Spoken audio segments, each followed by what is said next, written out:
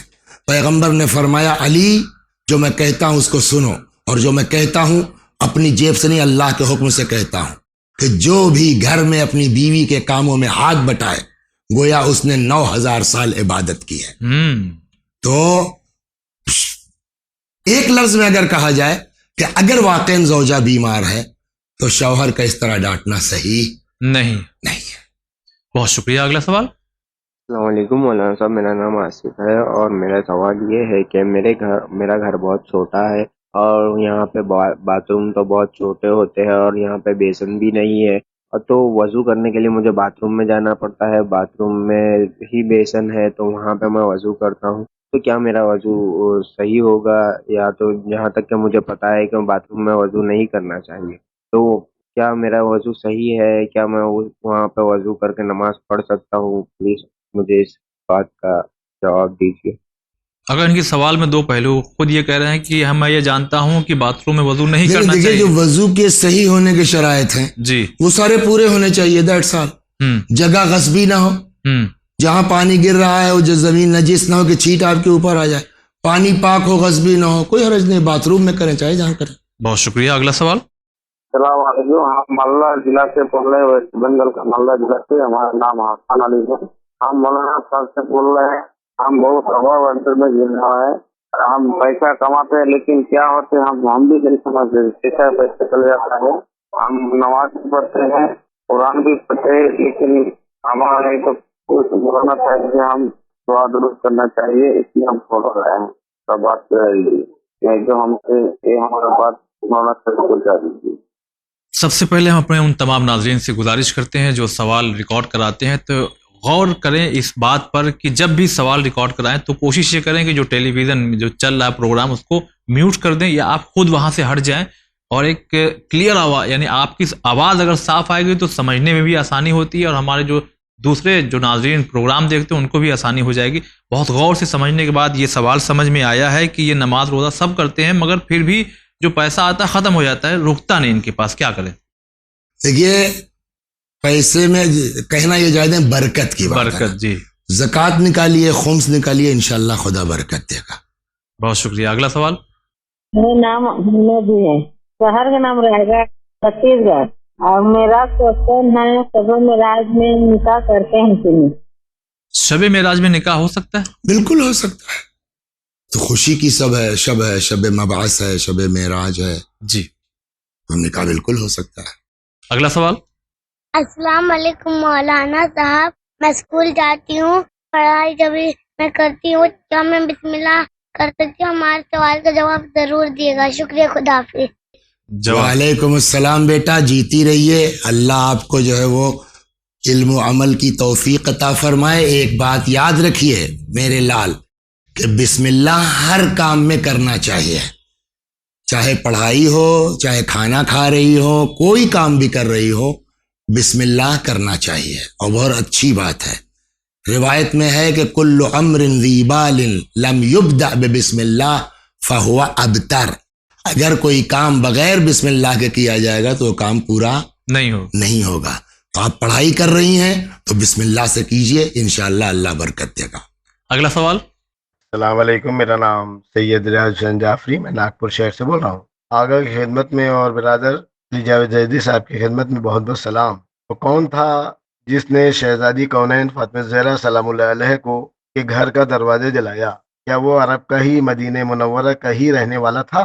اس کا نام کیا تھا؟ اور جس نے جناب فاطمہ زہرا سلام اللہ علیہ کو ضرب لگائی جس سے جناب محسن علیہ السلام شہید ہو گئے, یہ بھی مسلمان عرب مدینہ منورہ کا ہی تھا. اس کا کیا نام ہے؟ اور برادران اہل سنت کی وہ کون سی کتابیں ہیں جس میں یہ تذکرہ ملتا ہے؟ جواب عنایت فرمائیں. شکریہ, خدا. سوال اس طرح سے کہ یہ سوال سن لیا میں نے, اور بڑا اچھا سوال, بڑا معقول سوال ہے, لیکن آخر میں جو انہوں نے کہا تو ایک تفصیلی بات ہے. تو اس تفصیلی کے لیے اتنا تو ہم جواب دے سکتے ہیں, ہاں بھائی مدینے کے تھے, جی اس میں ایک آدمی ہے جس کا نام قنفذ بھی تھا. لیکن جو تفصیلات انہوں نے چاہی ہے تو یہ پروگرام میں اس کی گنجائش نہیں ہے. میں سمجھتا ہوں کہ آپ ہی کے یہاں ایک پروگرام چل رہا ہے آج کل خاتون جنت جس میں برادر مولانا ذکی صاحب اور مولانا ذوالفقار صاحب قبلہ جو ہے ان لوگوں نے کافی محنت اور آپ کے ساتھ ہی ہے شاید جی ہاں کافی محنت کے ساتھ یہ پروگرام ہے. تو آج کل آ رہا ہے یوٹیوب پہ بھی موجود ہے. اس کو آپ جو ہے وہ توجہ کے ساتھ سن لیجئے اور بہت معلوماتی پروگرام ہے. انشاءاللہ آپ کو ان ساری چیزوں کا جواب مل جائے گا. بہت شکریہ. اگلا سوال.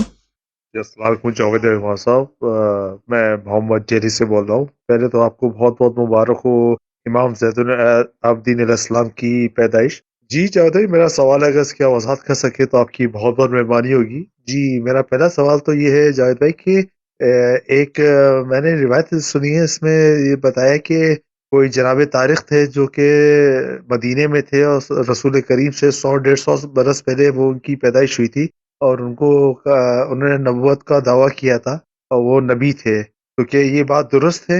اگر اس کی آپ وضاحت کر سکے تو آپ کی بہت بہت مہربانی ہوگی. اور دوسرا سوال میرا یہ ہے کہ جو علوی حضرات ہوتے ہیں جو مولا علی کی اولادوں میں سے ہوتے ہیں، اور تو یہ اور جو الویات ہوتے ہیں، الویات جنہیں ہم نصیری بھی کہتے ہیں، جو میں ابھی سیریا گیا تھا تو میں نے ان سے ملاقات بھی ہوئی تھی، تو کیا یہ دونوں ایک ہی ہوتے ہیں الوی اور الویات، یا ان میں دونوں میں ڈفرینس ہوتا ہے؟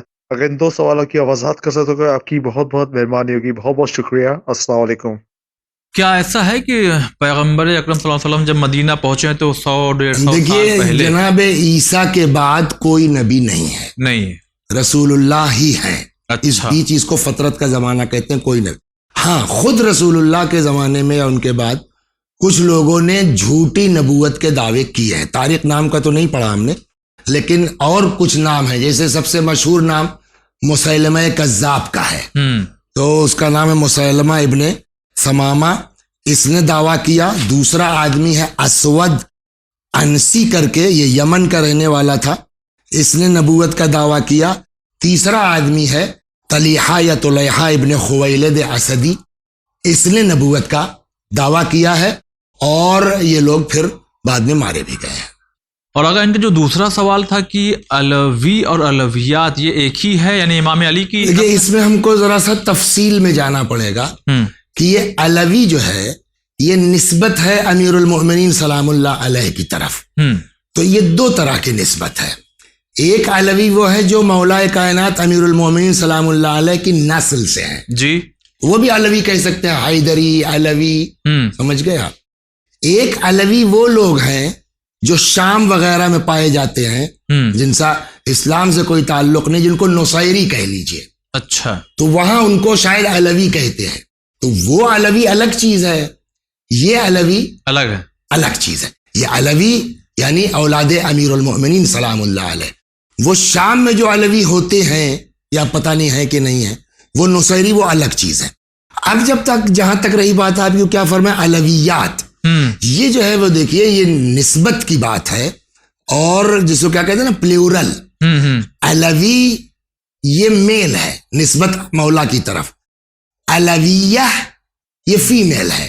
جیسے کوئی سید ہے تو علوی ہے، کوئی سیدانی ہے تو علویہ ہے. اب اسی کا جب پلیورل بنائیں گے آپ، میل کا علویون، فیمیل کا علویات. لیکن وہ دوسرا علوی جو نصیری کے معنی وہ ایک الگ چیز ہے. دونوں میں فرق ہے زمین و آسمان کا. جی اگلا سوال.